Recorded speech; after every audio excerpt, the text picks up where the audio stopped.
এই ছবিটা ভালো করে দেখুন। একজন বৃদ্ধা এক কিশোরীকে জড়িয়ে ধরে কাঁদছে। এর পিছনের যে গল্পটা সবাই জানে তা হলো ছবিতে থাকা কিশোরী তার স্কুলের বন্ধু বান্ধবদের সঙ্গে একটি বৃদ্ধাশ্রমে ঘুরতে এসেছিল, আর সেখানেই মেয়েটি খুঁজে পেল তার ঠাকুমাকে, যাকে একদিন ঘাড় ধাক্কা দিয়ে বের করে দিয়েছিল ওই কিশোরীর বাবা মা, অর্থাৎ বৃদ্ধার ছেলে এবং তার বৌমা। বৃদ্ধার নাম দময়ন্তী দেবী। নিজের নাতনিকে দেখার পর চোখের জল ধরে রাখতে পারেননি দময়ন্তী দেবী। দেখা মাত্রই জড়িয়ে ধরেন নাতনিকে। চোখে জল এসে যায় দুজনেরই। শুনে ভাবছেন হয়তো এক দুঃখী বৃদ্ধার গল্প এটা। গল্পটা অবশ্যই দুঃখজনক, কিন্তু অর্ধ সত্য। আজকের এই ইন্টারনেটের যুগে কখন কোন গল্প সত্যি হয়ে যায় আর কোন গল্পটা আসলেই সত্যি তা বোঝা দেয়। আসুন আজকের এই ভিডিওতে এই ছবির পেছনে লুকিয়ে থাকা আসল ঘটনাটা আপনাদের সামনে তুলে ধরি। এই ছবিটা 2007 সালে তোলা একটি ছবি। ছবিটি তুলেছিলেন কল্পেশ ওয়ারেচ। কল্পেশ একজন সিনিয়র ফটো জার্নালিস্ট।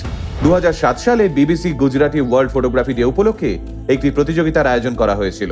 ওই সংস্থার তরফ থেকে একটি বিজ্ঞাপন দেওয়া হয়েছিল, যেখানে লেখা ছিল রাজ্যের সমস্ত ফটোগ্রাফার নিজেদের কেরিয়ারের তোলা সর্বশ্রেষ্ঠ ছবিটি পাঠাতে পারেন। আর এই বিজ্ঞাপন দেখেই কল্পেশ তার তোলা এই বৃদ্ধা এবং নাতনির ছবিটি পাঠিয়ে দেন। এবার সমাজ মাধ্যমে এই ছবি আসতেই বিভিন্ন লোক নিজের মতো করে এক একটি গল্প বানাতে থাকেন এবং তা সমাজ মাধ্যমে ভাইরাল হয়ে পড়ে। তবে এই ছবিটির আসল গল্পটা একটু অন্যরকম। ছোট থেকেই স্বাধীন চেতা ছিলেন দময়ন্তী দেবী। সংসারের সমস্ত দায়িত্ব যেমন পালন করেছেন, ঠিক তেমনই নিজের অধিকার সম্পর্কেও সচেতন ছিলেন তিনি। একটা সময় স্বামী মারা গেলে সংসারে তার মন টেকে না। ছেলেকে সঠিক শিক্ষা দিয়ে বড় করেছেন, ছেলের বিয়েও দিয়েছেন।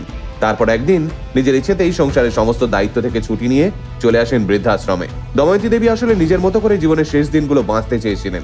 ছেলে বৌমা প্রথমে দময়ন্তী দেবীকে আটকানোর চেষ্টা করলেও কারোর কথা তিনি শোনেননি। তারপর থেকে ছেলে বৌমা নিয়মিত বৃদ্ধাশ্রমে দেখা করতে যেতেন দময়ন্তী দেবীর সঙ্গে। এরই মধ্যে দময়ন্তী দেবীর নাতনি বড় হতে থাকে।